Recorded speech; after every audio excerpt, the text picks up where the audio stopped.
नमस्कार, मैं प्रियांशी निर्माण आईएएस के ऑडियो आर्टिकल में आपका स्वागत करती हूँ। आज का ऑडियो आर्टिकल का विषय है राज्यसभा में वन्यजीव संरक्षण संशोधन विधेयक पारित। यह विषय आपके पेपर 3 पर्यावरण और जैव विविधता के खंड से संबंधित है। हाल ही में राज्यसभा ने वन्यजीव संरक्षण संशोधन विधेयक 2022 पारित किया है। वन्यजीव संरक्षण संशोधन विधेयक 2022 के तहत संरक्षित प्रजातियों को बढ़ाने के लिए वन्यजीव संरक्षण अधिनियम 1972 में संशोधन किया गया है। इसे इस साल मानसून सत्र के दौरान लोकसभा ने पारित किया था। यह विधेयक वन्यजीवों और वनस्पतियों की लुप्तप्राय प्रजातियों पर अंतर्राष्ट्रीय व्यापार सम्मेलन अर्थात साइट्स के तहत भारत के दायित्वों को प्रभावी करने का प्रयास करता है, जिसके लिए देशों को परमिट के माध्यम से सभी सूचीबद्ध नमूनों के व्यापार को विनियमित करने की जरूरत होती है। पर्यावरण मंत्री भूपेंद्र यादव ने बिल पर चर्चा का जवाब देते हुए कहा कि यह बिल इसलिए लाया गया है क्योंकि साइट्स को वन्यजीव संरक्षण के लिए एक स्वतंत्र ढांचे की जरूरत है। विधेयक पारित होने के बाद 1972 के अधिनियम की धारा 43 में संशोधन करेगा, जिसके तहत स्वामित्व का वैध प्रमाण पत्र रखने वाले व्यक्ति के द्वारा धार्मिक और अन्य उद्देश्यों के लिए एक बंदी हाथी के हस्तांतरण या परिवहन की अनुमति दी जाएगी। आइए देखते हैं क्या है वन्यजीव संरक्षण अधिनियम 1972। 42वें संशोधन अधिनियम 1976 के माध्यम से वन और जंगली जानवरों एवं पक्षियों के संरक्षण के विषय को राज्य सूची से समवर्ती सूची में स्थानांतरित कर दिया गया था।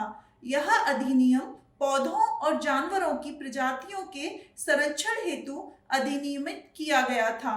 आइए देखते हैं क्या है इस अधिनियम की मुख्य विशेषताएं। इस अधिनियम में कुछ वन्य जीवों के शिकार पर प्रतिबंध लगाया गया है। यह अधिनियम अनुसूची 1, 2 और 3 व 4 में निर्दिष्ट किसी भी संरक्षित जंगली जानवर के शिकार को प्रतिबंधित करता है। वहीं इसमें पौधों को काटने या उखाड़ने पर भी प्रतिबंध लगाया गया है। यह अधिनियम किसी भी वन भूमि या किसी संरक्षित क्षेत्र से किसी निर्दिष्ट पौधे को उखाड़ने, क्षति पहुंचाने, संग्रहण, कब्जे या बिक्री पर प्रतिबंध लगाता है।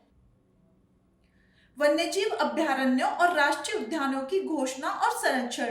केंद्र सरकार किसी भी क्षेत्र को अभयारण्य के रूप में घोषित कर सकती है, बशर्ते वह क्षेत्र पर्याप्त पारिस्थितिकी, जीव, पुष्प, भूआकृति विज्ञान, प्राकृतिक या प्राणी शास्त्रीय महत्व का हो। सरकार किसी भी क्षेत्र को राष्ट्रीय उद्यान भी घोषित कर सकती है। इस अधिनियम में विभिन्न निकायों का गठन।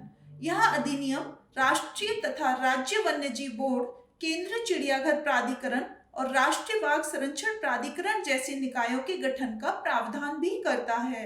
इस अधिनियम के अनुसार भारत की केंद्र सरकार राष्ट्रीय वन्यजीव बोर्ड का गठन करेगी। यह बोर्ड वन्यजीव संबंधी सभी मामलों की समीक्षा के लिए और राष्ट्रीय उद्यानों तथा अभयारण्यों में एवं आसपास के क्षेत्रों में किसी भी प्रकार की परियोजना के अनुमोदन के लिए एक शीर्ष निकाय के रूप में कार्य करता है। इसकी अध्यक्षता प्रधानमंत्री द्वारा की जाती है और यह वन्यजीवों एवं वनों के संरक्षण तथा विकास को बढ़ावा देने के लिए उत्तरदायी है। पर्यावरण, वन और जलवायु परिवर्तन मंत्री बोर्ड का उपाध्यक्ष होता है। यह बोर्ड सलाहकार प्रकृति का है और केवल सरकार को वन्य जीवों के संरक्षण के लिए नीति बनाने पर सलाह दे सकता है।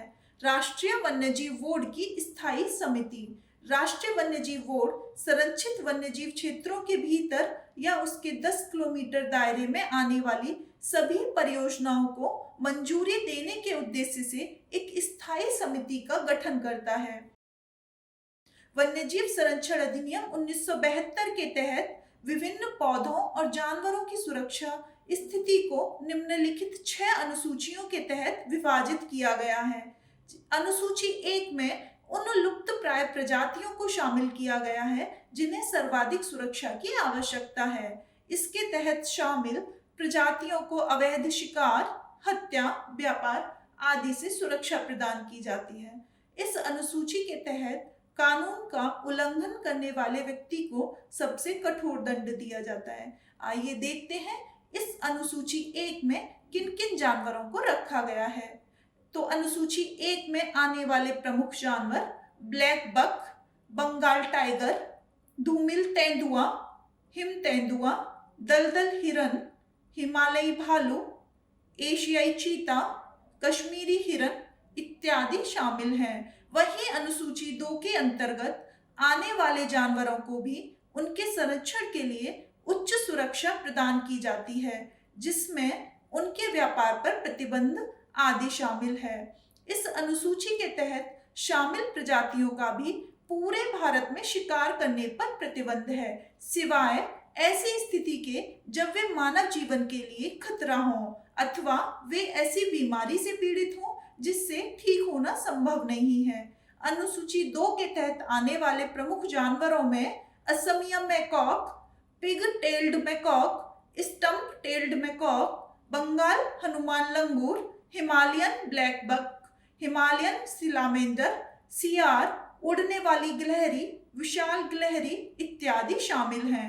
वहीं अनुसूची 3 और अनुसूची 4 जानवरों की वे प्रजातियां जो संकटग्रस्त नहीं हैं, उन्हें अनुसूची 3 और 4 के अंतर्गत शामिल किया गया है। इसमें प्रतिबंधित शिकार वाली संरक्षित प्रजातियां शामिल हैं, लेकिन किसी भी उल्लंघन के लिए दंड पहली 2 अनुसूचियों की तुलना में यहाँ कम है। इसमें आने वाले प्रमुख जानवरों में चित्तीदार हिरन, नीली भेड़, लक्कड़बग्घा, नीलगाय इत्यादि शामिल हैं। तो अनुसूची 5 में ऐसे जानवर शामिल हैं जिन्हें कृमि अर्थात छोटे जंगली जानवर जो बीमारी फैलाते हैं और पौधों तथा भोजन को नष्ट करते हैं माना जाता है। इन जानवरों का शिकार किया जा सकता है। इसमें जंगली जानवरों की केवल 4 प्रजातियां शामिल हैं, जैसे कौवे, फ्रूट्स बैट्स, मूषक, चूहा। वहीं अनुसूची 6 अनिर्दिष्ट पौधों की खेती को विनियमित करता है और उनकी कब्जे, बिक्री और परिवहन को प्रतिबंधित करता है। उम्मीद है आज का ऑडियो आर्टिकल आपको पसंद आया होगा। धन्यवाद।